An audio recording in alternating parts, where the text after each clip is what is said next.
안녕하십니까, 박사입니다. 지금 국제뉴스 가운데 가장 초미의 관심사가 미중 대결입니다.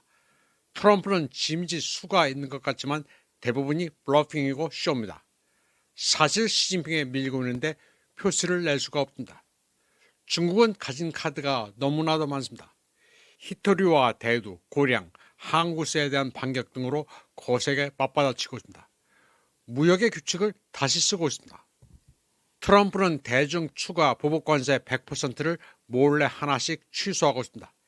히토류 통제를 풀어달라고 관세를 압박 수단으로 쓴 건데 중국에는 통하지 않습니다. 관세를 부과해봐야 미국 내 소비자 물가만 오를 뿐입니다. 트럼프는 또 호주를 끌어안고 쇼를 하고 있습니다. 호주 알바니지 총리와 만나 85억 달러 규모의 광물 협정을 맺었습니다. 그리고는 앞으로 1년 동안 쓸 히토류는 확보했다고 뻥을 치고 있습니다. 그러나 히토류 재련의 92%는 중국이 장악하고 있습니다. 그래서 미국이 과연 중국의 히토류 공급망에서 벗어날 수 있을지 의문시되고 있습니다. 중국은 나름 미국의 관세에 잘 대처하고 있습니다. 히토류 기술도 잘 통제하고 있습니다.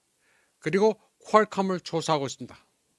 트럼프는 플로리다에서 워싱턴 DC로 돌아오는 도중 중국과 히토류를 가지고 플레이하지 않겠다는 놀라운 말을 했습니다. 그러면서도 히토류와 펜타닐, 대두는 중국과 논의할 주요 의제라고 말했습니다. 역시 중국의 가장 치명적인 카드는 히토류입니다.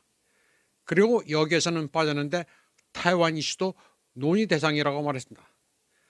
트럼프는 중국이 타이완을 침공할 의도가 없는 것으로 안다면서 이는 미국의 군사력이 강하기 때문이라는 엉뚱한 소리를 했습니다.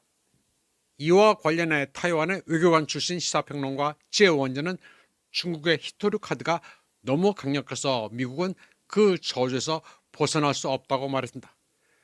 그러면서 트럼프의 태도가 강경해서 부드러움으로 변하는 중이라고 평가했습니다.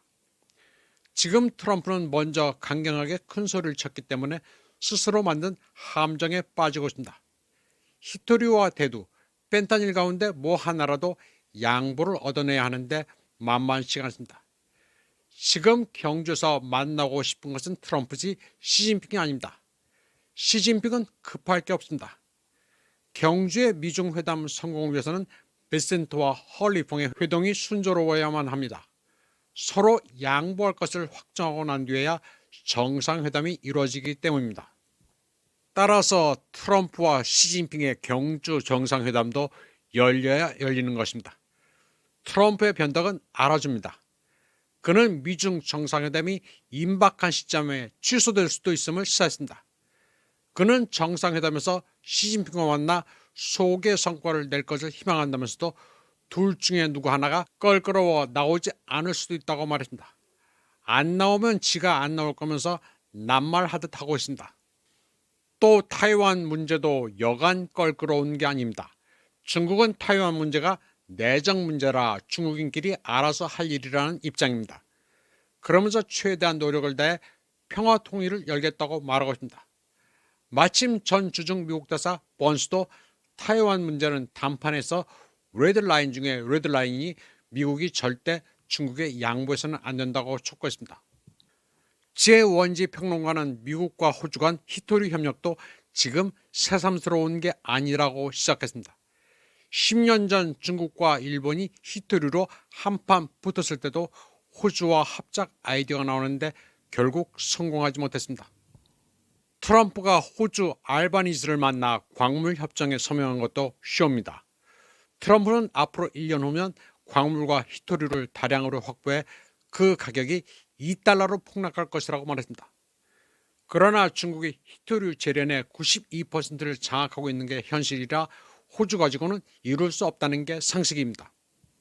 이와 관련해 타이완의 시사평론가 왕상즈는 트럼프가 쏟아내는 말들은 엄청 디스카운트 해야 한다고 말합니다.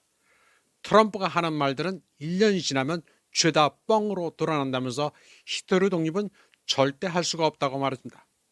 히토류는 기술적 난도가 너무 높다고 그는 말합니다. 초벌 재련부터 정전까지 중국은 이미 50년 이상의 노력을 기울였다면서 미국이 단기간에 할 수가 없다는 것입니다. 또 중국은 고도의 환경 오염을 무릅쓰며 개발한 것이라 미국은 힘들다고 평가했습니다.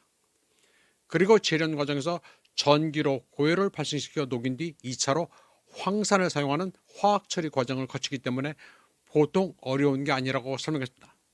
또 히토류는 경히토류와 중히토류가 있는데 중히토류는 중국만이 가진 기술이라 다른 나라가 흉내낼 수 없다고 말했습니다. 왕상즈는 미국이 호주와 손을 잡든 캐나다, 파키스탄과 손을 잡든 필요한 히토류는 결코 만들어내지 못할 것이라고 결론 지었습니다. 사실 미국이 파키스탄과 손을 잡고 중국의 히토류 아성을 허물었다는 뉴스는 엉터리입니다. 파키스탄이 축출한 히토류도 중국에 가져와 정밀 재련을 거쳐야 하는데 역시 유통에 제한을 두고 있습니다. 이번 방송은 여기까지 하겠습니다. 시청해주신 여러분 감사합니다.